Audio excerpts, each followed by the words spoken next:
চুরি করে, ডাকাতি করে, অন্যায় করে, অপরাধ করে, পাপ করে, গুনাহ করে, এইরকম গুনাহগার পাপী তাপী লোকেরা যখন কবরে চলে যাবে, কবরের মধ্যে 10টি ভয়াবহ পরিস্থিতির সম্মুখীন হবে। নাম্বার 1, 1 নাম্বার হলো যখন ফেরেশতা কবরের মধ্যে 3টা প্রশ্ন করবে, একটা প্রশ্নেরও জবাব দিতে পারবে। ফেরেশতা জিজ্ঞেস করবে, মার রব্বুকা, তোমার রব কে? আমাদের রব যিনি, সবাই বলেন তিনি কে? এখন সবাই বলতে পারলেও কবরে কিন্তু বেনামাজিরা আল্লাহর পরিচয় দিতে পারবে না, কারণ আল্লাহকে তো প্রতিদিন 5 বার সাজদা দিত। আল্লাহর হুকুম যারা দুনিয়ায় মানত না, আল্লাহর বিধান যারা মানত না, আল্লাহর কোরআনের বিরুদ্ধবাদী যারা ছিল, তাদেরকে যখন বলা হবে মার রব্বুকা, সে তখন চুপচাপ থেকে বলবে লা আদ্রি, আমার রবকে আমি জানি না। বলা হবে মা দীনুকা, তোমার দিন কি? জীবন যে কাটিয়েছো কোন পথে, কোন মতে? সারা জীবন যদি ইসলামের আদর্শ অনুসরণ করে কেউ জীবন পরিচালনা করে তো জবাব দিতে পারবে, কিন্তু পাপী জবাব দিতে পারবে না, কারণ সারা জীবন কোরআনের আইন, ইসলামের আদর্শ বাদ দিয়ে মানুষের বানানো তন্ত্র মন্ত্র আদর্শের অনুসরণ করেছে, দুনিয়ার তথাকথিত নেতা নেত্রীর অনুসরণ করেছে, নবীজির আদর্শের অনুসরণ করে নাই। এই জন্য যখন বলা হবে মা দীনুকা, বলবে দিন কি আমি জানি। এরপরে বলা হবে, কোন কোন রিওয়ায়াতে এসেছে নবীজির চেহারা মোবারক দেখানো হবে, বলা হবে মা হাযার রাজুলু আল্লাযী বুইসা ফীকুম, উনাকে কি চিনো নাকি, যাকে তোমাদের জন্য পাঠানো হয়েছিল? অথবা বলা হবে মান নাবিয়ুকা, তোমার নবী কে? যারা সারা জীবন নবীর আদর্শের সাথে দুশমনি করেছে, নবীর ওয়ারিস আলেমদেরকে যারা জঙ্গিবাদী বানিয়েছে, আলেমদের উপরে যারা নীরব নির্যাতন করেছে, নবুয়তের আদর্শের বিরুদ্ধে যারা সারা জীবন কাজ করেছে, তারা বলবে নবী কি? নবীও আমি চিনি না। আরে 3টা প্রশ্নের একটা প্রশ্নেরও উত্তর দিতে পারবে?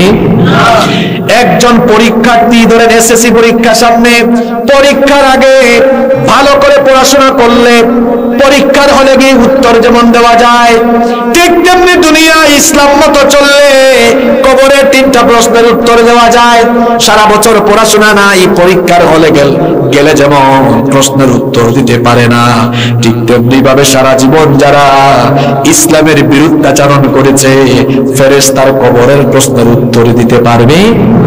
তাহলে বলছিলাম কবরের মধ্যে পাপী তাপী লোকেরা 10টি ভয়াবহ পরিস্থিতির সম্মুখীন হবে। নাম্বার 1, কবরের প্রশ্নের উত্তর তারা দিতে পারবে। 2 নাম্বার হলো যখন তারা কবরের প্রশ্নের উত্তর দিতে পারবে না, আল্লাহ বলবেন আনকাদাবা আবদি, আমার এই বান্দা মিথ্যা বলেছে। আল্লাহ তখন বলবেন ফাআফরিশু লাহু কবরাহু মিনান নার, আল্লাহ বলবেন তার কবরের মধ্যে জাহান্নামের আগুনের বিছানা বিছায়া দাও। 3 নাম্বার হলো আল্লাহ তাআলা তখন তাকে বলবেন, আল্লাহ বলবেন এই ব্যক্তিকে তোমরা জাহান্নামের আগুনের তৈরি পোশাক পরায়া দাও। 4 নাম্বার হলো আল্লাহ বলবেন ওয়াফতাহু লাহু বাবাম মিনান নার, জাহান্নামের দিক থেকে একটা দুয়ার তার জন্য খুলে দাও, যাতে করে জাহান্নামের অগ্নিশিখার একটা হাওয়া তার কবরের দিকে আসতে পারে। 5 নাম্বার হলো আল্লাহ বলবেন তার কবরটাকে আরো সংকীর্ণ বানায়া দাও। এমনি তো কবর করি আমরা 3.5 হাত, কিন্তু বেঈমান পাপী তাপীর কবরকে আল্লাহ বলবেন, ফেরেশতাদেরকে বলবেন তার কবরটাকে আরো সংকীর্ণ বানিয়ে দাও। কবরের 2 পাশের মাটি এমন ভাবে তাকে চাপ মারবে, শরীরের এক পাশের হাড্ডি গুড্ডি অন্য পাশের হাড্ডি গুড্ডির সাথে এভাবে মিশে যাবে। এই রকম করে তার উপরে শাস্তি থাকবে। কেমনে নামাজ ছাড়েন, কেমনে গুনাহ করেন, সুদের সাথে ঘুষের সাথে অন্যায়ের সাথে সম্পর্ক রাখেন, কবরের ভয় কি একবারও দিলে আসে না। 6 নাম্বার হলো আল্লাহ বলবেন, আল্লাহ তাআলা বলবেন তার কবরটাকে আরো বেশি অন্ধকার বানায় দাও। দেখবেন মানুষকে যখন কবরে রাখা হয়, কবরেতে কোনো লাইট নাই, মোমবাতি নাই, আলো নাই, কিচ্ছু নাই। আল্লাহ বলবেন কবর তো এমনি অন্ধকার, আরো বেশি অন্ধকার তার জন্য বানায় দাও। 7 নাম্বার হলো আল্লাহ তাআলা তখন বলবেন, আল্লাহ বলবেন একজন ফেরেশতা নিয়োগ করো, যেই ফেরেশতা এই কবরের পাপী তাপীর উপরে আঘাত করবে, লোহার হাতুড়ে দিয়ে, লোহার মুগুর দিয়ে ফেরেশতা পিটাবে। আরে ফেরেশতার সেই লোহার হাতুড়ে বা লোহার মুগুর দিয়ে ফেরেশতা যখন পিটাবে, আল্লাহর নবী বলেছেন ফেরেশতা তার ওই হাতুড়ে দিয়ে যদি উহুদ পাহাড় কিংবা পৃথিবীর বড় কোনো পাহাড়কে একটা বাড়ি মারে, ওই পাহাড় সঙ্গে সঙ্গে ধুলা বালুতে পরিণত হয়ে যাবে। আল্লাহু আকবার। একটা আঘাত যখন করবে 70,000 মাটির 70,000 গজ নিচে পর্যন্ত গিয়ে ওই লোকটা পৌঁছাবে, আবার উঠাবে, আবার মারবে, এই রকম করে শাস্তি চলবে। 8 নাম্বার হলো কবরের মধ্যে তাকে বিভিন্ন রকমের আযাবের সুসংবাদ দেওয়া হবে। 9 নাম্বার হলো পাপ ভেদে ভিন্ন ভিন্ন শাস্তি বিভিন্ন কবরে চলবে। বেনামাজির একরকম শাস্তি, কাফিরের একরকম শাস্তি। যেমন হাদিসে এসেছে কাফিরের কবরে 99টা বিষধর সাপ চাপিয়ে দেওয়া হবে। সুদখোরের একরকম শাস্তি, জেনার শাস্তি একরকম, লুটপাটের শাস্তি একরকম, নামাজ ছেড়ে দেওয়ার শাস্তি আরেক রকম। যার অপরাধ যেমন কবরের মধ্যে শাস্তি চলবে তেমন। 10 নাম্বার ভয়াবহ পরিস্থিতি হলো প্রত্যেক দিন সন্ধ্যাবেলা তাকে বলা হবে, সকাল সন্ধ্যায় বলা হবে, হাদা মাকাদুকা হাত্তা ইয়াবাতাকাল্লাহু ইলা ইয়াউমিল কিয়ামা। হে পাপী বান্দা শোন, কিয়ামতের ঘটনা ঘটার আগ পর্যন্ত এই কবরই হলো তোর বাসস্থান। কবরের মধ্যে এই 10টা ভয়াবহ পরিস্থিতি থেকে আমরা বাঁচতে চাই কি চাই না? আসতে বলবেন না, জুড়ে বলেন, বাঁচতে চাই কি চাই না? দুনিয়ায় যদি গুনাহ করে যান, পাপী তাপী হয়ে কবরে যান, কবরের মধ্যে মোট শাস্তি আছে কয়টা? আরো জুড়ে কয়টা?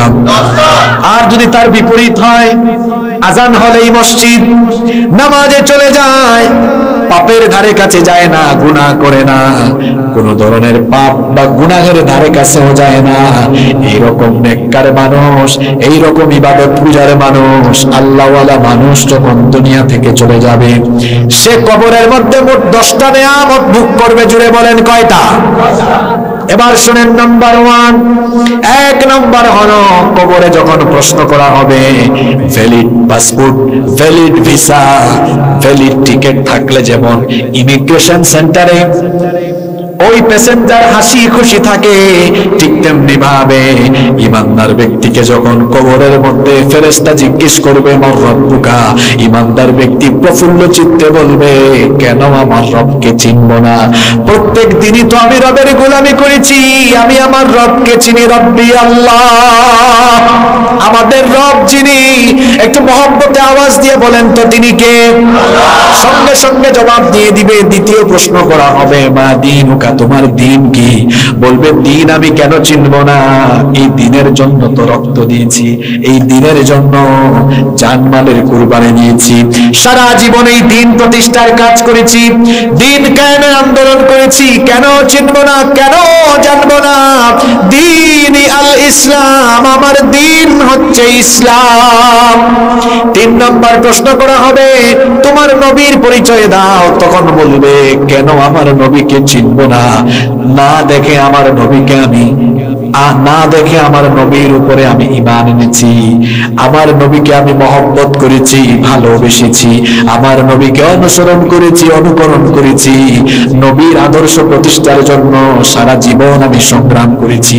কেন আমার নবীকে আমি চিনব না? কেন আমার নবীর নাম আমি জানব না? আমার নবী হচ্ছেন, আমার হাবিব হচ্ছেন মুহাম্মাদুর রাসূলুল্লাহ সাল্লাল্লাহু। নেককার ব্যক্তির জন্য 1 নাম্বার কবরের নিয়ামত হলো 3টি প্রশ্নের সবগুলো উত্তর দিয়ে দিবে। সুবহানাল্লাহ। আল্লাহ তুমি আমাদেরকেও এই নেককারদের কাতারে শামিল করে দাও, বলেন আমিন।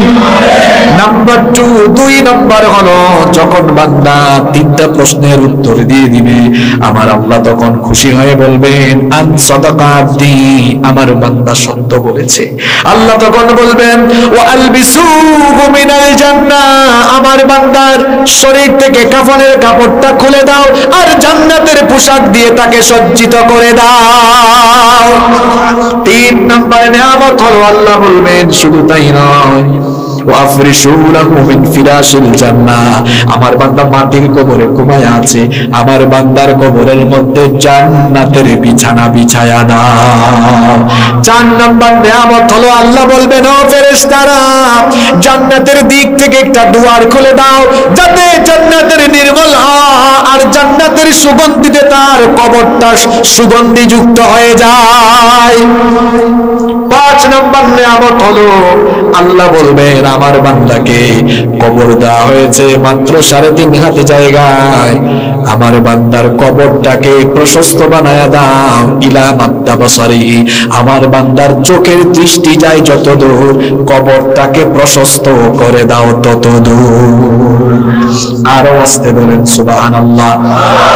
তাহলে আপনাকে কবর দেওয়া হবে 3.5 হাতের ভেতরে। জান্নাতি মানুষ হলে কবরটা হয়ে যাবে তত বড়, চোখের দৃষ্টি যাবে যত দূর, কবরটা হবে বড় তত দূর। নাম্বার 6 নাম্বার, তাকে কবরের নিয়ামতগুলো, জান্নাতের নিয়ামতগুলো দেখানো হবে। 7 নাম্বার হলো একজন উজ্জ্বল চেহারা বিশিষ্ট সুগন্ধি যুক্ত একজন মানুষ আসবেন তার কবরে, এসে বলবেন, আল্লাহর বান্দা তোমার জন্য সুসংবাদ। তখন কবরের ওই জান্নাতি মানুষটা বলবে, তোমার চেহারা এত সুন্দর কেন, তুমি আমাকে সুসংবাদ দিচ্ছ কেন, তোমাকে তো আমি চিনলাম না, মান আনতা, তুমি কে? তখন সে বলবে, আমাকে তুমি চিনো না, আনা আমালুকাস সালিহ, আমি তোমার নেক আমল, আমি তোমার 5 ওয়াক্তের নামাজ, আমি তোমার তাহাজ্জুদের নামাজ, আমি তোমার দান সদকা, আমি তোমার দ্বীন কায়েমের আন্দোলন, সারা জীবন তুমি যত নেক আমল করেছো, এই নেক আমলগুলোকে এই সুন্দর সুরত দিয়ে আল্লাহ তোমার কবরে পাঠিয়েছেন, যাতে তোমাকে জান্নাতের সুসংবাদ শোনানো যায়। আরো আস্তে বলেন সুবহানাল্লাহ। নাম্বার 7 নম্বর হলো তার কবরের মধ্যে ফেরেশতারা জান্নাতের সকল নিয়ামতের বর্ণনা দিতে থাকবেন। 8 নাম্বার হলো তার কবর আর অন্ধকারে থাকবে না, আল্লাহ বলবেন জান্নাতের নূর দিয়ে তার কবরটাকে মুনাওয়ার আলোকিত বানিয়ে দাও। 9 নাম্বার, ফেরেশতা বলবে, আল্লাহর বান্দা টেনশন করে ঘুমাইস না, নম কানাউমাতিল আরুস, বিয়ে করার পরে বর যেমন তার নববধূ নিয়ে, নতুন জামাই যেমন নতুন বউ নিয়ে প্রফুল্ল চিত্রে বাসর ঘরে ঘুমায়, তুমিও তেমনি কিয়ামতের দিন পর্যন্ত টেনশন ছাড়া কবরে ঘুমায়া থাকো। কিয়ামতের ঘটনা যেদিন ঘটবে, ইসরাফিলের শিঙ্গার ফুৎকারে যখন মানুষ কবর থেকে উঠবে, এই জান্নাতি মানুষগুলো কবর থেকে উঠে বলবে, ইয়া ওয়াইলানা মান বা'আসানা মিন মারকাদিনা, কে এত আরামের ঘুম থেকে আমাকে ভাঙালো, কে আমার ঘুম থেকে আমাকে জাগ্রত করলো? জবাব আসবে, হাযা মা ওয়া'আদার রহমান, এটা রহমানের ওয়াদা করা দিন। রহমান বলেছেন, রহমানকে রহমান ওয়াদা করেছেন একদিন কিয়ামত হবে, আজ সেই কিয়ামতের ঘটনা ঘটছে। এজন্য আল্লাহর বান্দা, তোমাকে ঘুম থেকে উঠানো হয়েছে ডিস্টার্ব দেওয়ার জন্য না, তোমাকে জান্নাতি ঘুম থেকে উঠানো হয়েছে যাতে তোমাকে তোমার জন্য অপেক্ষমান জান্নাতের মালিক বানিয়ে দেওয়া যায়। 10 নম্বর নিয়ামত হলো জান্নাতি মানুষগুলোকে সকাল সন্ধ্যায় শোনানো হবে, হাদা মাকাদুকা হাত্তা ইয়াবআসাকাল্লাহু ইলা ইয়াউমিল কিয়ামাহ, কিয়ামতের আগ পর্যন্ত এই জান্নাতের কবর, এই বাসস্থান হবে তোমার জন্য ঠিকানা। কবরের এই 10টা নিয়ামত আমরা সবাই চাই কি চাই না? তাহলে আজান হলে নামাজে যাওয়ার দরকার নাই। আমার দেশে মসজিদ বেশি নাকি মুসল্লি বেশি? মসজিদ বেশি না মুসল্লি বেশি? আমার দেশে মসজিদ বেশি, মুসল্লি কম। এই যে দেখেন ওয়াজ মাহফিলে, সিরাত মাহফিলে আজকে গোটা প্যান্ডেলে মানুষ আর মানুষ, কিন্তু যদি বলা হয় আজকে এশার নামাজের জামাতে কয় কাতার ছিল, ইমাম সাহেব আছেন নাকি? 1 কাতারও ছিল কিনা সন্দেহ আছে। কিন্তু দেখেন এখানে মানুষ আর মানুষ, বাচ্চারা যেমন করে আসলো বোঝা গেল আমার কথার বাস্তবতা। আমার দেশে সবচেয়ে বেশি ওয়াজ শুনে মাইকম্যান, কিন্তু হেই কিন্তু 5 ওয়াক্ত নামাজ ঠিক মতো পড়ে না। তাহলে আমার দেশে ওয়াজ হয় বেশি, আমল হয়, অথচ হওয়া উচিত ছিল ওয়াজ হবে কম, আমল হবে, কথা কম, কাজ হবে। এখন হয়ে গেছে উল্টা, ওয়াজ হয় ঘন্টার পর ঘন্টা, আমলের কোনো খবর নাই। 12টা 1টা পর্যন্ত ওয়াজ হয়, এরপরে দেখা যায় যে শ্রোতারা 1টা পর্যন্ত ওয়াজ শুনেছে, এদের বেশিরভাগই ফজরের নামাজে নাই। বর্তমানে আমাদের মসজিদগুলো পাকা, উপরে ছাদ ঢালাই পাকা, মসজিদ পাকা, কিন্তু মুসল্লি কাঁচা। আর আল্লাহ রসুলের সময় মসজিদ ছিল কাঁচা আর মুসল্লি ছিল, জোরে বলেন। আমাদের মসজিদগুলোতে এসি আছে, মসজিদগুলো দালান, পাকা মসজিদ, কিন্তু আল্লাহ নবীর মসজিদের ছাদ খেজুর পাতা দিয়ে, খেজুর পাতার ছাউনি ছিল। আল্লাহ নবীর মসজিদের পিলার ছিল খেজুরের ডালের, নিচে কোনো টাইলস ছিল না, নিচে কোনো কার্পেটও ছিল না, মরুভূমির বালু আর মাটির মধ্যে নবীজি এবং সাহাবীরা সাজদা দিতেন। যখন সাজদা দিয়ে মাথাটা উঠাতেন, কপালে এবং নাকের মধ্যে বালু দেখা যেত, অল্প একটু বৃষ্টি হয়ে গেলে কাদা হয়ে যেত। যখন তারা নামাজ পড়তেন, কপালে নাকে হাতে পায়ে অঙ্গ প্রত্যঙ্গে কাদা লেগে যেত। মসজিদগুলো ছিল কাঁচা, মুসল্লি ছিল কাঁচা, মসজিদের মুসল্লি দিয়ে ভরপুর ছিল। আর আজকে আমাদের মসজিদ পাকা, কিন্তু মুসল্লি হচ্ছে ফাঁকা। মসজিদ পাকা, কিন্তু সেই মসজিদটা হয়ে আছে ফাঁকা। আমার দেশে জুমার নামাজে, জুমার দিনে মসজিদে যত বেশি মানুষ হয়, আসরের নামাজে কি তত বেশি মানুষ হয় নাকি? আমাদের সমাজে তো নামাজি আছে মোট 5 রকমের। কথা বুঝে থাকলে বলেন, নামাজি আছে মোট কয় রকমের? 1 নাম্বার সাপ্তাহিক নামাজি, গোটা সপ্তাহে নামাজে যায় না, জুমার দিনে নামাজে যায়। এই রকম সাপ্তাহিক নামাজি অবশ্য আমাদের বামন কাটায় নাই। 2 নাম্বার হলো মাসিক নামাজি, সারা বছরে নামাজ না পড়লেও রমজান মাসে পাক্কা 1 মাসের মুসল্লি হয়। এই ধরনের মাসিক মুসল্লি আমাদের ইসলামপুর ইউনিয়নে নাই। 3 নাম্বার হলো বার্ষিক নামাজি, সারা বছর নামাজে আসলে আসুক, না আসলে নাই, 2 ঈদের নামাজ মিস হয় না। এই রকম বার্ষিক নামাজি আমাদের ঈদগাঁও উপজেলায় নাই। 4 নাম্বার হলো জানাজার নামাজি, অন্য কোন নামাজে আসলে আসুক, না আসলে নাই, কিন্তু জানাজার নামাজ মিস হয় না। এরকম জানাজার নামাজি আছে নাই? ঢাকায় থাকে, ঢাকায় বাসা থেকে 100 হাত দূরে মসজিদ, আজান শুনে মসজিদে যায় না। গ্রামের বাড়ি হলো বামনকাটায়, বামনকাটার কেউ মারা গিয়েছে এটা শুনে 8-9 ঘন্টা জার্নি করে জানাজার নামাজে হাজির হয়ে যায়।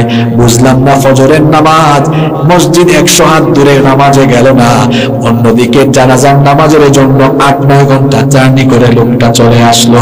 তার মতলব আপনারা না বুঝলেও আমি বুঝেছি, ফজরের নামাজের আগে বক্তৃতা দেওয়ার সুযোগ নাই, জানাজার নামাজের আগে বক্তৃতা দেওয়ার সুযোগ আছে। এই রকম বক্তৃতা দেওয়ার জন্য বিভিন্ন এলাকায় জানাজার নামাজে যায়, এই রকম মানুষ আমাদের কক্সবাজারে নাই। 5 নাম্বার সিজনাল নামাজি, সারা বছর আসলে আসুক, না আসলে নাই, সবে বরাতের রাতে সুন্দর পাঞ্জাবি লাগিয়ে জিলাপির জন্য, তোবারক খাওয়ার জন্য মসজিদে মসজিদে ঘুরে, এই রকম সিজনাল মুসল্লি আমাদের এলাকায় নাই। এই হলো নামাজি 5 প্রকারের। এই 5 প্রকার নামাজি ইচ্ছা হলে যায়, ইচ্ছা হলে যায় না। সপ্তাহে 4-5 ওয়াক্ত, 5-6-7 ওয়াক্ত, অথবা সপ্তাহে একদিন জুমার দিন, যখন ইচ্ছা হলো গেল, ইচ্ছা হলে গেল না। এই রকম নামাজিদের কথা কোরআনে আল্লাহ বললেন, শুনেন, এটা আপনাদের পরিচিত সূরা, সবার ঠোঁটের আগায় সূরাটা মুখস্থ আছে, পড়েন যারা পারেন। ফাওয়াইলুল লিল মুসাল্লিন, ধ্বংস নামাজীদের জন্য। এবার সবাই জবাব দেন, কেউ চুপ থাকবেন না। নামাজ কি আল্লাহ দিয়েছেন ধ্বংস হওয়ার জন্য নাকি নাজাতের জন্য? কিন্তু আল্লাহ তো বলেছেন ফাওয়াইলুল লিল মুসাল্লিন, নামাজীরা ধ্বংস। তার মানে কিছু মানুষ নামাজে গিয়েও ধ্বংস, কিছু মানুষ নামাজে গিয়েও জাহান্নামে। এবার প্রশ্ন হলো, নামাজে গিয়েও কারা ধ্বংস, নামাজে গিয়েও? আমি কেন বলবো? পরের আয়াতে আল্লাহ নিজেই জবাব দিলেন, আল্লাযীনা হুম আন সালাতিহিম সাহুন আল্লাযীনা হুম ইউরাউন। ওই নামাজীদের জন্য ধ্বংস, ওই নামাজীদের জন্য ওয়াইল, ওই নামাজীদের জন্য জাহান্নাম। আল্লাযীনা হুম আন সালাতিহিম সাহুন, যারা তাদের নামাজের ব্যাপারে উদাসীন। এই উদাসীনতার ব্যাখ্যা তাফসিরে অনেকগুলো এসেছে। তার মধ্যে প্রথম ব্যাখ্যা হলো, এরা অনিয়মিত নামাজি, এদের নামাজে খুশু নাই। মাঝে মাঝে নামাজে যায়, মাঝে মাঝে যায় না, ইচ্ছে হলে যায়, ইচ্ছে হলে যায় না। এদের পরিচয় হলো আল্লাযীনা হুম ইউরাউন। মানুষ দেখানোর জন্য এরা নামাজ আদায় করে। বিশেষ করে নির্বাচন আসলে এমন নামাজি বাড়ে, ইলেকশন আসলে টুপি লাগায়, পাঞ্জাবি লাগায়, আর মসজিদে গিয়ে নামাজে সাজদা দেয়, আছে না নাই? মানুষ দেখানো নামাজ, সারা জীবন নামাজ নাই এমন এক জায়গায়। আমি যদি নামাজ আদায় না করি তো মানুষ কি বলবে? মানুষকে দেখানোর জন্য নামাজ আদায় করলো। আবার অনেক টাকা আছে, হজ না করলে মানুষ কি বলবে? হজ করলো, তাহলে আল্লাহকে খুশি করার জন্য করলো না মানুষ দেখাবার জন্য করলো? এইরকম মানুষ দেখানো ইবাদতকারী, মানুষ দেখানো নামাজ আদায়কারীদের জন্য আল্লাহ বলেছেন ধ্বংস। মাঝে মাঝে যায়, জুমার দিনে যায়, রমজান মাসে যায়, দুই ঈদে যায়, সিজনে সিজনে যায়, ইচ্ছে হলে যায়, ইচ্ছে হলে যায় না। এই ধরনের নামাজ, এই নামাজ কোনো কাজে লাগবে না। এই নামাজ তাকে জান্নাতেও নিয়ে যেতে পারবে না। তাহলে আমরা জিজ্ঞেস করলাম, আল্লাহ কোন নামাজিরা জান্নাতি হতে পারবে? আল্লাহ জবাব দিলেন, ওয়াল্লাযীনা হুম আলা সালাওয়াতিহিম ইউহাফিজুন। আর যারা তাদের 5 ওয়াক্ত নামাজ হেফাজত করে। এই যে রাতের বেলা এখন ঘুমাবে, ঘুমানোর সময় মনে মনে চিন্তা করবে, কান খাড়া রাখলাম, ফজরের আজান শুনলে আমি মসজিদে দৌড় মারবো। নামাজ আদায় করে চলে আসে, আবার অপেক্ষায় থাকে জোহরের আজান শুনলে, জোহরে আবার মসজিদে যাবে, আবার কাজে লেগে যায়, অপেক্ষায় থাকে আসরের আজান হলে আবার মসজিদে যাবে। আল্লাহ নবী বলেছেন, এই সকল মানুষ হলো রাজুলুন কলবুহু মুআল্লাকুন ফিল মাসাজিদ, যাদের অন্তরে মসজিদের সাথে ঝুলে থাকে, যাদের অন্তরের সাথে মসজিদের টান থাকে। আজান হলে মসজিদে দৌড়ায়, মসজিদগামী বান্দা, 5 ওয়াক্ত নামাজ আদায়কারী বান্দা। এদের ব্যাপারে আল্লাহ সুসংবাদ দিয়ে কি বললেন শোনেন। আল্লাহ বললেন, উলাইকা হুমুল ওয়ারিসুনাল্লাযীনা ইয়ারিসুনাল ফিরদাউসা হুম ফিহা খালিদুন। 5 ওয়াক্তের নামাজি এই মুমিন বান্দাগুলো যখন দুনিয়ার সফর শেষ করে চলে যায়, ওই সকল বান্দাগুলো আল্লাহর জান্নাতুল ফেরদাউসের ওয়ারিস হয়ে যায়। আর এদের ব্যাপারে নবীজি বলেছেন, যেদিন আরশের ছায়া ছাড়া আর কোনো ছায়া থাকবে না। রাজুলুন কলবুহু মুআল্লাকুন ফিল মাসাজিদ, মসজিদের সাথে টান আছে এমন মসজিদগামী 5 ওয়াক্ত নামাজি বান্দাকে আল্লাহ কিয়ামতের দিন তার আরশের ছায়ার নিচে জায়গা করে দিবেন। আমরা আল্লাহর আরশের ছায়ার নিচে জায়গা চাই কি চাই না? কারা কারা চান না? হাত তুলেন তো।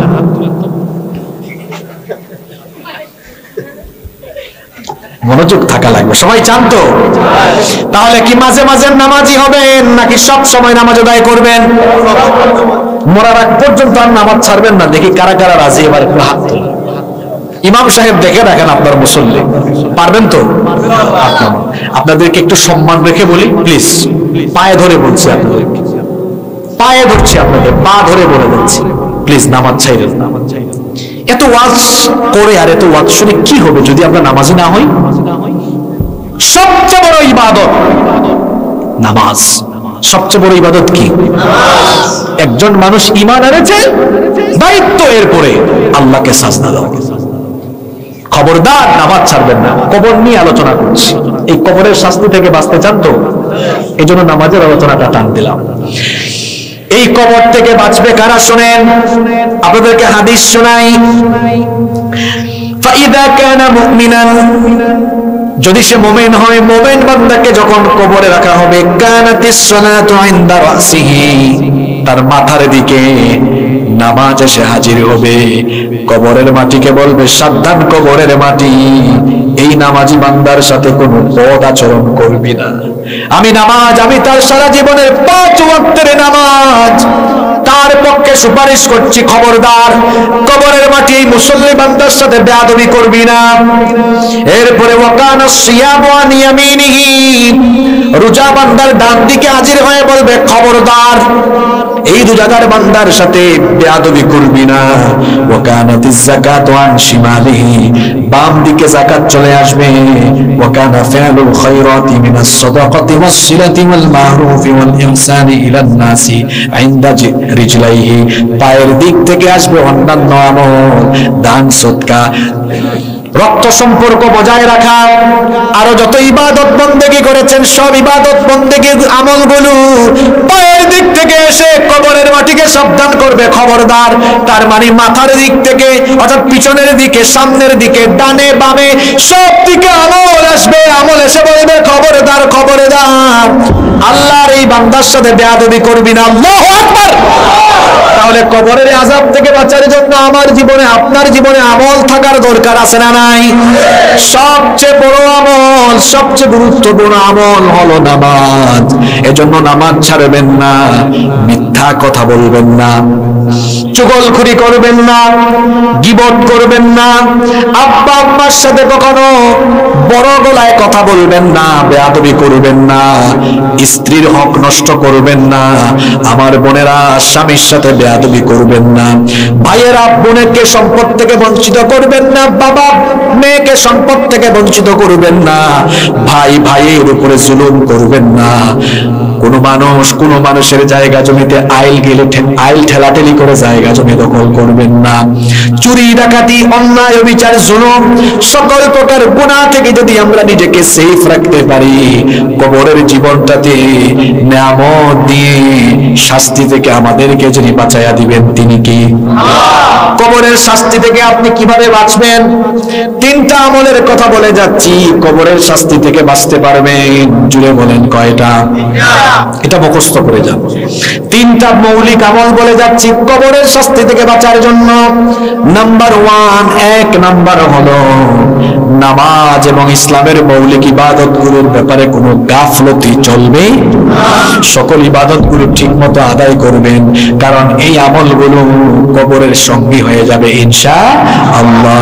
নাম্বার 2 নাম্বার, রাতের বেলা ঘুমানোর আগে আল্লাহর কিতাবে কোরআন খুলে সূরা মুলক আপনারা পড়বেন, পারলে মুখস্থ করে ফেলবেন, কারণ নবীজি বলেছেন আল্লাহর যে বান্দা রাতের বেলা ঘুমানোর আগে সূরা মুলক পড়ে ঘুমায়, এই বান্দাগুলো যদি প্রত্যেক রাতে এইভাবে আমলটা করে সূরা মুলক পড়ে আর সূরা মুলকের ভিতরে থাকা বিষয়গুলোকে নিজের জীবনে মানে, এই মানুষগুলোকে কবরের শাস্তি থেকে যিনি বাঁচায়া দিবেন তিনি কে?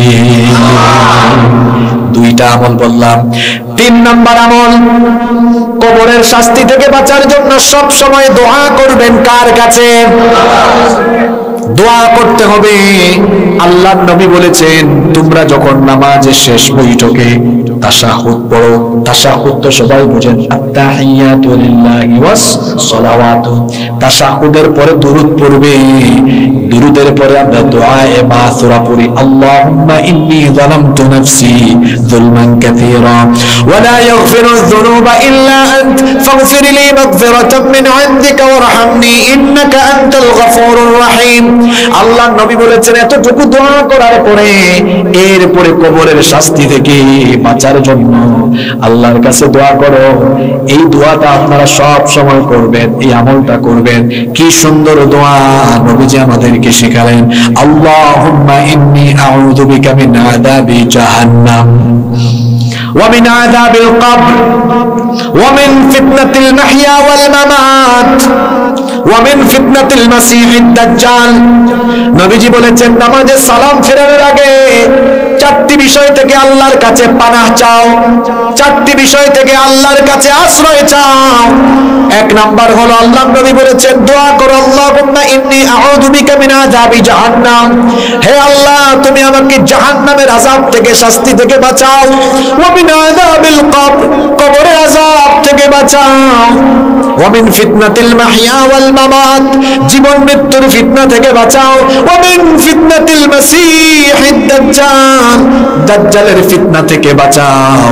মোট কয়টা বিষয় বললাম? চারটা। নবীজি বলেছেন নামাজে সালাম ফিরানোর আগে এই চারটা বিষয় থেকে পানাহ চাও কার কাছে? আল্লাহর কাছে। এই দোয়াটা কে কে পারেন মুখস্থ? কার কার হাত তুলেন? অনেকের আছে দেখতেছি, বেশি না, কয়েকজন হাত নামান। যাদের নাই মুখস্থ করতে পারবেন না, খুব ছোট্ট দোয়া। দেখি আমার সঙ্গে একটু মহব্বতের জোরে পড়েন তো, বলেন আল্লাহুম্মা। এটা কি চট্টগ্রামের মানুষের আওয়াজ হইল? কক্সবাজার চট্টগ্রামের মানুষ তো আরো বেশি মহব্বতের সাথে দ্বীনি চেতনাকে উজ্জীবিত করে কোরআনের মাঠে আওয়াজ দেওয়ার কথা, কারণ এই চট্টগ্রাম কক্সবাজারের মাটি ইসলামের ঘাঁটি। বলেন আল্লাহুম্মা।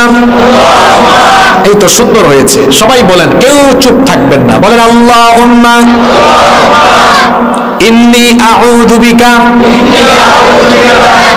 মিন আযাবি জাহান্নাম ওয়া আউযু বিকা মিন আযাবিল কবর ওয়া মিন ফিতনাতিল মাহইয়া ওয়াল মামাত ওয়া মিন ফিতনাতিল মাসীহিদ দাজ্জাল। এই চারটা বিষয় থেকে আল্লাহর কাছে পানাহ চাইবেন। সব সময় যদি আমলটা করতে পারেন, দেখবেন মরার পরে কবরের শাস্তি থেকে যিনি বাঁচায়া দিবেন তিনি কে? আমরা বলি মিনহা খলাকনাকুম ওয়া ফিহা নুঈদুকুম ওয়া মিনহা নুখরিজুকুম তারাতান উখরা।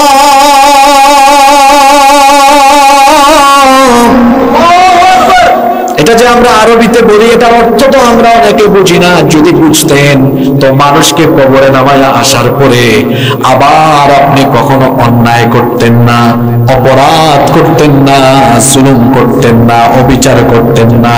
এটার অর্থ হলো একজন মানুষকে শোয়ালেন, মাটি দেওয়ার সময় বলছেন মিনহা খলাকনাকুম, এই মাটি থেকেই তোমাকে সৃষ্টি করা হয়েছে। ওয়া ফিহা নুঈদুকুম, এই মাটিতেই আজ তোমাকে ফিরিয়ে দেওয়া হচ্ছে। ওয়া মিনহা নুখরিজুকুম তারাতান উখরা, আবার এই মাটি থেকেই কিয়ামতের দিন মাটি থেকে, কবর থেকে উঠায়া হাসরের মাঠে যিনি একত্রিত করবেন, গলার আওয়াজ বড় করে বলেন তিনি কে? তাহলে বোঝা গেল যতই আমরা ফুটানি করি না কেন, যতই আমরা বাহাদুরি করি না কেন, আমাদের পিছনে আছে মৃত্যু, সামনে আছে কবর। বুঝে থাকলে বলেন পিছনে আসে মৃত্যু, পিছনে আছে, সামনে আছে। এই কবরে আপনিও যাবেন, আমিও যাব। এই যে আপনি এত গুনাহ করেন, এত পাপ করেন, টাকা পয়সার গরম, ক্ষমতার গরম দেখান, এত অন্যায় যে করেন, মাঝে মাঝে কি আপনি আপনার এলাকার গুরুস্থান ভিজিট করেন না? কবরস্থান কি ভিজিট করেন না? কবরস্থানে গিয়ে দেখবেন আপনার মতো কত পয়সাওয়ালা, টাকা পয়সা, বাড়ি গাড়ি সব ছেড়ে কবরে ঘুমায়া আছে। আপনারই মতো কত ক্ষমতাওয়ালা লোক ক্ষমতার গদি ছেড়ে, ক্ষমতার চেয়ার ছেড়ে কবরস্থানে ঘুমিয়ে আছে। একই পরিণতি আপনার হবে। সব কিছু ছেড়ে দিয়ে আমাকে আপনাকে কবরের বাসিন্দা হওয়া লাগবে। এ ব্যাপারে কি কোনো সন্দেহ আছে নাকি?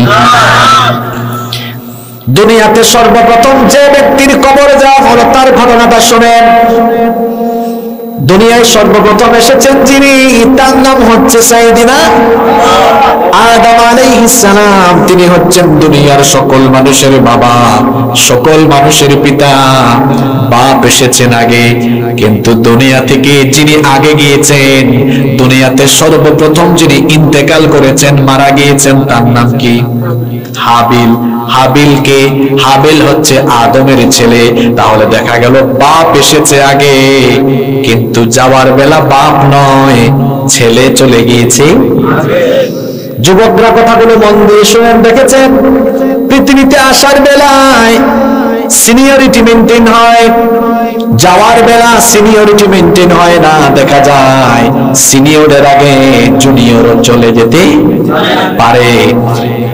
আদম আলাইহিস সালাম তার ছেলে হাবিল কেমনে মারা গেলেন শোনেন। আদম আলাইহিস সালামের স্ত্রী আমাদের মা সাইয়্যিদাতুনা হাওয়া আলাইহিস সালামের গর্ভে একসাথে দুটো সন্তান জন্ম নিত, একটি ছেলে এবং একটি মেয়ে।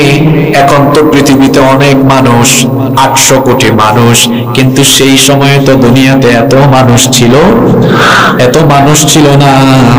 এই জগৎ সংসার আরম্ভ হয়েছে মাত্র কয়জন দিয়ে? আরো জোরে বলেন, কয়জন? জগৎ সংসারের স্টার্টিং হয়েছে মাত্র 2 জন দিয়ে। আমরা সবাই হলাম আদম আর হাওয়া পরিবারের সদস্য। কেমনে জনসংখ্যা বাড়লো, পরিবারটা কেমনে বড় হলো?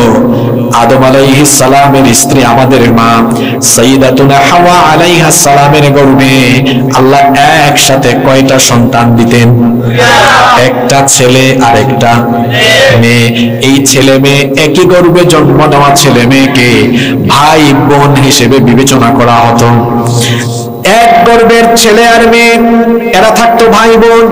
যখন এরা যৌবনে পদার্পণ করত, যৌবনে যখন তারা চলে যেত, তখন তাদের বিয়ে শাদী দেওয়া হতো এরকম, এক গর্ভের ছেলের সাথে অন্য গর্ভের মেয়ের বিয়ে দেওয়া হতো। আদম আলাইহিস সালামের ছেলে হাবিলের সাথে যে মেয়ে জন্মগ্রহণ করেছিল, সেই মেয়ে দেখতে খুব একটা সুন্দরী ছিল না। আদম আলাইহিস সালামের ছেলে কাবিলের সাথে যে মেয়ে জন্মগ্রহণ করেছিল, সে দেখতে খুব রূপসী ছিল। 2 গর্ভের এই 4 সন্তান যখন বড় হয়ে গেলেন, আল্লাহর সিদ্ধান্ত মোতাবেক এক গর্ভের ছেলের সাথে অন্য গর্ভের মেয়ের বিয়ে হবে। আদম আলাইহিস সালাম যখন এই বিবাহের প্রস্তাব দিলেন, হাবিল আল্লাহওয়ালা মানুষ ছিলেন, তিনি এটা মেনে নিলেন। কাবিল মানল না। কাবিল বলল, না, আমার বিপরীত গর্ভ অর্থাৎ হাবিলের সাথে যে মেয়েটা জন্ম নিয়েছে, সে হলো দেখতে কালো, তাকে কেন আমি বিয়ে করব? আমার সাথে যেটা জন্ম নিয়েছে এটা সুন্দর। তাহলে আমার মনে হয় আব্বাজান, আপনি আমার চেয়ে আমার ভাই হাবিলকে বেশি ভালোবাসেন, এই জন্য সুন্দরী মেয়েটাকে হাবিলের সাথে বিয়ে দিচ্ছেন আর আমার সাথে কালাটার বিয়ে দিচ্ছেন। আদম আলাইহিস সালাম বললেন, না, মোটেও এরকম নয়, এটা আমার ব্যক্তিগত কোনো সিদ্ধান্ত নয়, বরং এই বিধানটা যার, জোরে বলেন তিনি কে? আল্লাহর বিধান অনুযায়ী আমি প্রস্তাব দিয়েছি। কাবিল এই প্রস্তাব মানল না। আদম আলাইহিস সালাম তখন বললেন, আদম আলাইহিস সালামকে তখন আল্লাহ বললেন, ও আদম, তুমি তোমার 2 ছেলেকে বলো মিনায় গিয়ে কুরবানি করার জন্য। যার কুরবানি কবুল হবে সে ওই সুন্দরী মেয়েকে বিয়ে করবে। এবার আদম আলাইহিস সালামের 2 ছেলে তারা গিয়ে মিনায় কুরবানি করলেন। সেই সময় কুরবানির সিস্টেম ছিল, কুরবানি করে খোলা আকাশের নিচে রেখে দেওয়া হতো। যার কুরবানি আল্লাহ অ্যাকসেপ্ট করতেন, আকাশ থেকে একটা অগ্নিশিখা এসে সেই কুরবানিকে ভস্ম করে দিত। যার কুরবানি কবুল হতো তার কুরবানি অগ্নি এসে ভস্ম করে দিত, আর যারটা কবুল হতো না, আগুন এসে সেই কুরবানিকে স্পর্শ করত।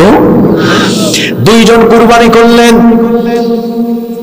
আদম আলাইহিস সালামের ছেলে হাবিল, তিনি তখন পশুপালন করতেন, একটা উৎকৃষ্ট পশু তিনি জবাই করলেন, কুরবানি করলেন। আর কাবিল সে চাষাবাদ করত, সে তার চাষাবাদ থেকে অনুৎকৃষ্ট কিছু ফসল আল্লাহর রাস্তায় কুরবানি করলো। 2 জনের কুরবানি যখন খোলা আকাশের নিচে রাখা হলো, ঘটনা কি ঘটলো শুনেন। আল্লাহ তাআলা কোরআনে বলছেন, কোরআনুল কারীমের 5 নম্বর সূরা সূরাতুল মাইদা এর 27 নম্বর আয়াত থেকে আল্লাহ বলছেন, ওয়াতলু আলাইহিম নাবা বানাই আদামা বিল হক। ও নবী, আপনি আদমের 2 ছেলের ঘটনা এদেরকে শুনিয়ে দেন। ইল করবা কুরবানান ফাতুকুব্বালা من أحدهما ولم يتقبل من الآخر দুইজন যখন কুরবানি করলেন, একজনের কুরবানি কবুল হলো, আরেকজনের কুরবানি কবুল হলো না। হাবিলের কুরবানি আসমান থেকে অগ্নিশিখা এসে ভস্মীভূত করে দিল। হাবিলেরটা কবুল হলো, কাবিলেরটা কবুল হলো না। যখন কাবিলের কুরবানি কবুল হলো না, কাবিল তার ভাই হাবিলকে তখন বলল, ওয়ালা আক্তুলান্নাক, আই উইল কিল ইউ, আমি তোমাকে হত্যা করব। হাবিল তখন তার ভাই কাবিলকে জবাব দিয়েছিল, ইন্নামা ইয়াতাকাব্বালুল্লাহু মিনাল মুত্তাকিন, নিশ্চয়ই আল্লাহ মুত্তাকিদের কুরবানি কবুল করে থাকেন। তাকওয়া যার ভেতরে আছে তার কুরবানি কবুল করেন কে? কাবিল বলল, আমার ভাই আমি তোমাকে মেরে ফেলবো।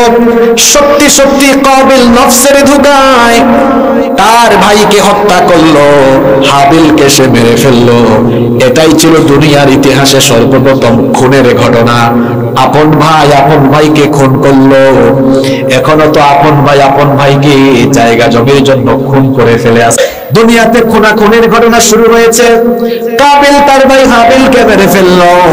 এখন মারা যাওয়ার পরে তার ভাইয়ের লাশ সে কি করবে, সে এখন কিছুই বুঝতেছে না।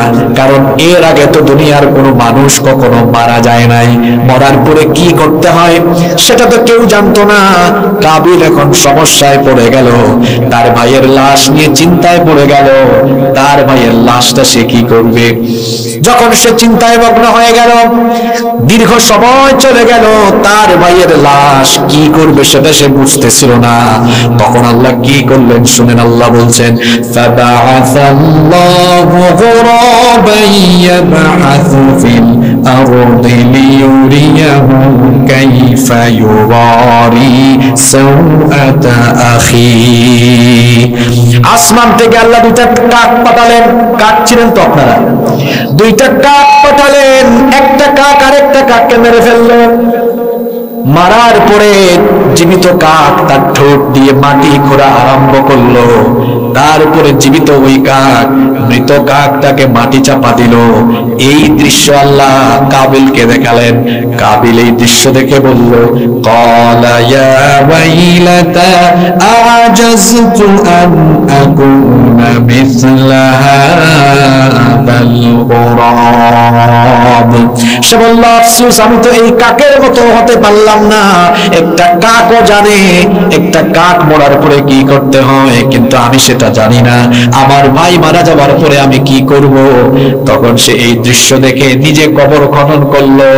তারপরে তার ভাই হাবিলকে সে দাফন করলো। এটি ছিল দুনিয়ার সর্বপ্রথম মৃত্যুর ঘটনা এবং কবর দেওয়ার ঘটনা। এই কবরও আমাদের সামনে আছে না নাই? কবর হলো মৃত্যুর পরবর্তী বাসস্থান। আমি আপনি যখন মারা যাব, আমাদের সত্যের বাড়ি ছেড়ে, নরম তুলতুলি বিছানা ছেড়ে আমাদেরকে কবরে যেতে হবে। আর একটু মনোযোগ দিয়ে চিন্তা করে দেখেন তো, এই যে আমরা এত সুন্দর সুন্দর কাপড় পরিধান করি, আমাদের মৃত্যু হওয়ার পরে এই সুন্দর সুন্দর কাপড়গুলো পরাইয়া কি আমাদেরকে কবর দেওয়া হয় নাকি? এই কাপড়গুলো খুলে ফেলা হয়, সাদা কাফন দিয়ে আমাদেরকে পেঁচিয়ে ফেলা হয়। কত দামি দামি গাড়িতে আমরা চলাফেরা করি, কিন্তু যখন আমরা মরে যাব তখন দামি কোনো গাড়ি নয়, মসজিদে থাকা চার পায়া খাটিয়ায় শুয়ে ওই চার পায়া বাহন দিয়ে আমাদেরকে কবরের মধ্যে নিয়ে যাওয়া হবে। এই কবর হলো মৃত্যু পরবর্তী বাসস্থান। রব্বুল আলামিন কোরআনুল কারীমের ৮০ নম্বর সূরা, সূরা আবাসা এর ১৭ নম্বর আয়াত থেকে বলছেন, কুতিলাল ইনসানু মা আকফারা মিন আইয়ি শাইইন খালাকাহু মিন নুতফাতিন খালাকাহু ফাকাদ্দারা সুম্মা আস-সাবিলা ইয়াসসারা সুম্মা আমাতাহু ফাআকবারা। আল্লাহ বলছেন মানুষের জন্য দুর্ভাগ্য, মানুষের জন্য আফসোস। কেমনে মানুষ নাফরমানি করে, কিভাবে মানুষ আল্লাহর সাথে নাফরমানি করে। তাকে তো এক ফোঁটা স্পাম, এক ফোঁটা শুক্রাণু থেকে আল্লাহ বলছেন তোমার বাপের থেকে নির্গত এক ফোঁটা নাপাক তরল পানি থেকে আমি তোমাকে বানানো শুরু করেছি। এরপরে আমি তোমাকে পর্যায়ক্রমিক ভাবে পূর্ণতা দিয়ে সুঠামদেহী করেছি। এরপরে তোমাকে আমি দুনিয়ায় নিয়ে এসেছি। দুনিয়ার জীবন যখন শেষ হয়ে যাবে, মরার পরে সুম্মা আমাতাহু ফাআকবারা, এরপরে তোমাকে কবরস্থ হতে হবে। এখন আমরা যে জগতে আছি, এই জগতের পরেই হচ্ছে কবরের জগৎ। এই জগৎ কিন্তু এই মুহূর্তে শেষ হয়ে যেতে পারে। আমার মতো কত বক্তা বক্তৃতা দেওয়া অবস্থায় মারা গেছে, আপনাদের মতো কত শ্রোতা ওয়াজ শুনতে শুনতে মারা গেছে, ঠিক কিনা? যে কোনো সময়, যে কোনো মুহূর্তে আমরা চলে যেতে পারি। আমাদের কোনো গ্যারান্টি নাই, জীবনের কোনো ওয়ারেন্টি নাই। আমরা দুনিয়া থেকে যাওয়ার পরে আছে আমাদের জন্য কবরের জীবন। আবার এই কবরের জীবনে আপনি থাকবেন কতদিন? কিয়ামত হবে না যতদিন। একদিন ইসরাফিল আলাইহিস সালাম সিংহায় ফু মারবেন। সিংহায় ফু মারার পরে এই মহাবিশ্ব জগৎ যখন লণ্ডভণ্ড চূর্ণ বিচূর্ণ হয়ে যাবে, এরপরে কবর থেকে মানুষগুলো উঠবে যার হুকুমে। সবাই বলেন তিনি কে? এজন্য আল্লাহ বলেছেন আফালা ইয়ালামু ইযা বুসিরা মা ফিল কুবুর। মানুষ কি ওই সময়টার কথা জানে না যখন তাকে কবর থেকে উঠানো হবে? কবর থেকে একদিন আমাদেরকে উঠতে হবে। এই কবরের জীবনকে কোরআনে যেমন কবর বলা হয়েছে, তেমনি কবরের জিন্দেগির আরেকটা নাম হলো আলমে বারজাখ। বারজাখের জীবন, কবরের জীবনের আরেকটা নাম আছে। সবাই বলেন তো সেই জগতের, কবর জগতের আরেকটা নাম হলো কেমন জগৎ? আলমে, জোরে বলেন আলমে কবর বারজাখ। কবর, কবরের জীবনকে বারজাখ বলে। যেমন আল্লাহ কোরআনে বলেছেন ওয়া মিন ওয়ারাইহিম বারযাখুন ইলা ইয়াউমি ইউবাসুন। পুনরুত্থান দিবসের আগে তোমাদের জন্য বারজাখী জীবন রয়েছে। কবরের জীবনকে বারজাখ বলা হয় কেন? আপনাদের কি কষ্ট হচ্ছে? বারজাখ এটা আরবি শব্দ, এটার অর্থ হলো পর্দা, অন্তরাল। পর্দা বুঝেন তো আপনারা? একটা জায়গায় আপনি পর্দা করে দিলেন, তাহলে এই পাশ থেকে এই পাশ কি হয়ে গেল? সেপারেট হয়ে গেল, আলাদা হয়ে গেল। কবরের জগৎকে বারজাখ কেন বলা হয়েছে? কারণ এই কবরের জগৎ হলো আমাদের থেকে অদৃশ্যের জগৎ। যেমন দেখেন, এই যে আমার পিছনে পর্দা আছে, পর্দা থাকার কারণে পর্দার ওই পাশে কি হয় সেটা কি আমি বা আপনারা দেখছেন নাকি? আসতে বলবেন না, পিছন থেকে আওয়াজ হয় না। এই যে পর্দা আছে, পর্দার ওই পাশে কি হচ্ছে কেউ কি আপনারা দেখছেন নাকি? কবরের জীবনকে কেন বারজাখ বলা হয়? কারণ কবরে কি হয় আমরা কেউ দেখি না, জানিও। ফিলিস্তিনের গাজায় এখন ইসরায়েলের বর্বর ইহুদিরা কি করছে বাংলাদেশে থেকেও আপনি টিভিতে দেখার সুযোগ আছে, ফেসবুকে দেখার সুযোগ আছে, ইউটিউবে দেখার সুযোগ আছে। কিন্তু বলেন তো আপনাদের এলাকার কবরস্থানের একটা কবরের খবর কোন টেলিভিশন দিয়ে কি দেখা যাবে নাকি? কোন স্যাটেলাইট দিয়ে জানা যাবে নাকি? এই জন্য কবরকে আরবিতে বলা হয় বারজাখ। কোরআনে কবরকে বলা হয়েছে বারজাখী জীবন। কারণ এই জগৎটা আমাদের অদৃশ্যের, আমাদের অজানার। কি হয় আমরা জানি না। কি আজীব অবস্থা! এইখানে যদি একটা কবর থাকে, আপনি আমেরিকার খবর নিতে পারবেন। এখানে মনে হয় কবরস্থান আছে। দেখেন, আমেরিকা আমাদের দেশ থেকে হাজার হাজার হাজার হাজার মাইল দূরে, কিন্তু আমেরিকার খবর আমি আপনি এখন নিতে পারবো। কিন্তু এই তো মাত্র 20-30 হাত দূরে কবর। এই কবরস্থানের খবর আমিও জানি না, আপনারাও। এই জন্য আল্লাহ কবরকে বলেছেন বারজাখী জীবন। আবার দুই সাগরের মাঝখানেও বারজাখ আছে, পর্দা আছে। এজন্য আল্লাহ বলেছেন মারাজাল বাহরাইনি ইয়ালতাকিয়ানি বাইনাহুমা বারযাখুন লা ইয়াবগিয়ান ফাবিআইয়ি আলা'i রাব্বিকুমা তুকাযযিবান। মারাজাল বাহরাইনি ইয়ালতাকিয়ান, পরস্পর প্রবাহিত দুই সাগরের মাঝখানে যমনিকা আছে, পর্দা আছে। বাইনাহুমা বারযাখ, পর্দা আছে। লা ইয়াবগিয়ান, তোমরা সেটা দেখো না। সাগরে যারা মাছ ধরতে যান, গভীর সাগরে কিংবা মাঝে মাঝে সাগর ভ্রমণ করেছেন যারা, তারা জানেন, দেখবেন মাঝে মাঝে দুই সাগর বা দুই রকম নদীর পানি এক জায়গায় মিলিত হয়েছে, পানির রং আলাদা। এমনকি লুনা পানি, মিঠা পানি প্রবাহিত হয়েছে বা এক জায়গায় মিলিত হয়েছে, দেখবেন এক পানি আরেক পানির সাথে মিশে যায়।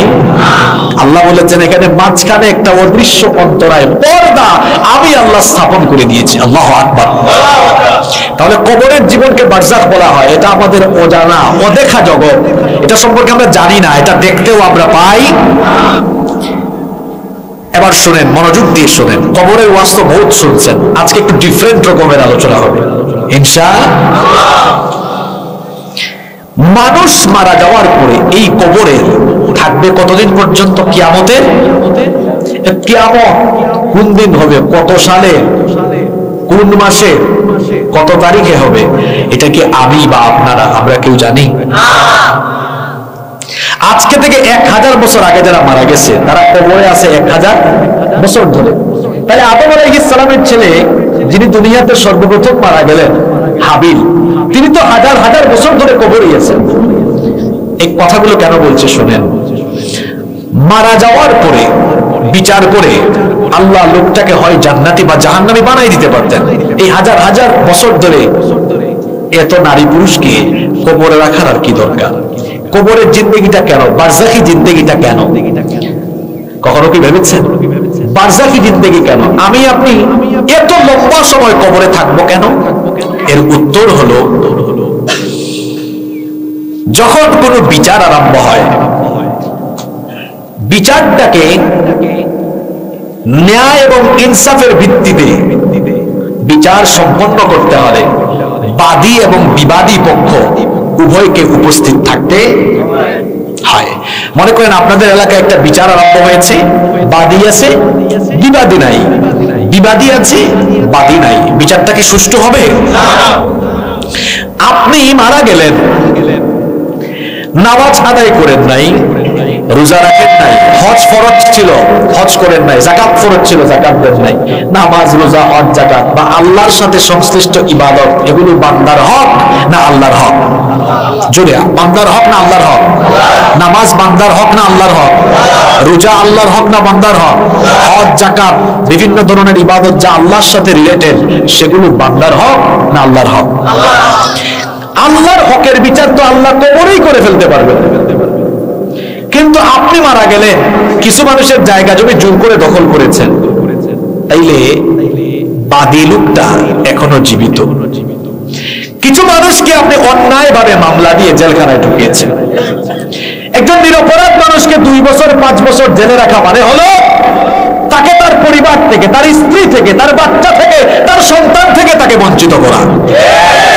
এই যেটা করলেন সে তো দুনিয়ায় থাকলো, তাহলে আপনি বিবাদী কবরে, বাদী দুনিয়ায়, বিচারটা কি সুষ্ঠু হবে? এজন্য এমন একটা সময় দরকার যেখানে সবাইকে উপস্থিত করে একদম পই পই করে হিসাবটা চুকাইয়া দেওয়া যায়। এজন্য কিয়ামতের মাঠে আল্লাহ সব মানুষকে, বাদী বিবাদী সবাইকে একত্রিত করবেন, সকলের উপস্থিতিতে আল্লাহর ন্যায় বিচার কায়েম করবেন। এজন্যই কিয়ামতের মাঠে উপস্থিত হওয়ার আগ পর্যন্ত লম্বা একটা সময় এই কবরে থাকতে, আল্লাহর বিচার কিন্তু সাংঘাতিক। আমার আপনার বিচারে 2 নম্বরই আছে। মাঝে মাঝে আমরা দলকানামি করে, স্বজন প্রীতি দেখিয়ে আমরা বিচারের নামে অবিচার করি। মাঝে মাঝে আমরা বিচারের নামে অবিচার করে নিরপরাধী ভালো মানুষকে মামলা খাওয়াইয়া জেলে ঢুকায় রাখি, চোর ডাকাত বাটপারদেরকে জামিন দিয়া জেলখানার বাইরে দিয়ে দিই।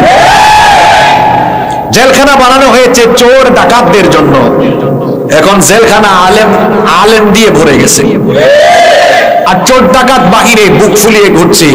যে সমাজে নিরপরাধ মানুষ জেল থাকবে আর অপরাধীরা অন্যায়কারীরা জেলখানার বাহিরে থাকবে, তার মানে হচ্ছে ওই সমাজে জুলুম চলছে, অবিচার চলছে।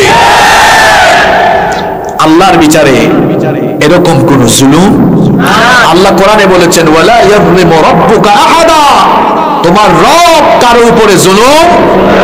আজকে যারা মানুষের উপর জুলুম করছেন, এক মাঘে শীত, আল্লাহর সামনে দাঁড়াতে হবে আপনাকে, আল্লাহর সামনে দাঁড়াতে হবে আপনাকে। আপনি যাকে তার স্ত্রী থেকে, সন্তান থেকে, মা থেকে, বাবা থেকে বঞ্চিত করেছেন, মাসের পর মাস, দিনের পর দিন, যাদেরকে ঘরে বাড়িতে থাকতে দেন নাই, যাদেরকে স্ত্রী সন্তান থেকে আপনি বঞ্চিত রেখেছেন, এর হিসাব আল্লাহ ভালোভাবে চুকায়া দিবেন। এই বিচার শেষ বিচার, আল্লাহর বিচার আছে না নাই? আপনি কি ভাবেন না আপনি বাড়িতে 2 দিন না থাকলে আপনার সন্তানের প্রতি আপনার মন টানে কি টানে না? তো সে কি মানুষ না?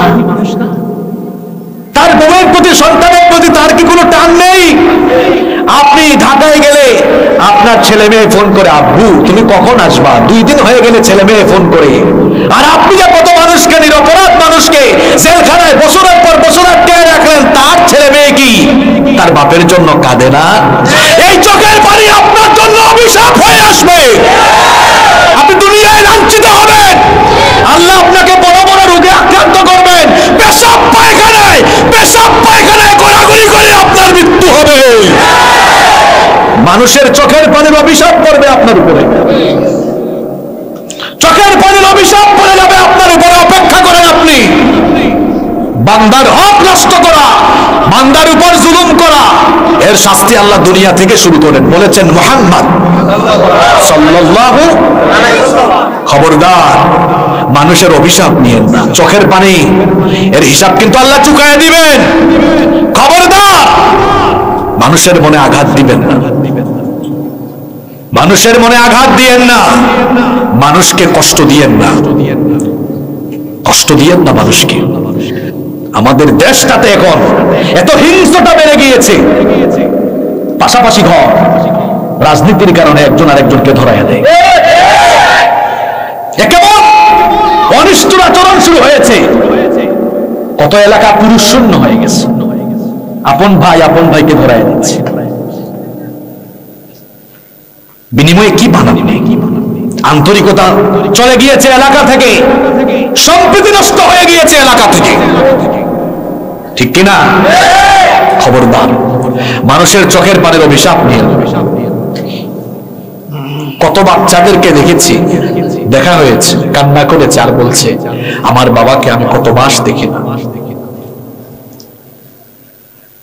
আপনার কানে এইসব আর্তনাদ যায়? যায় না তো।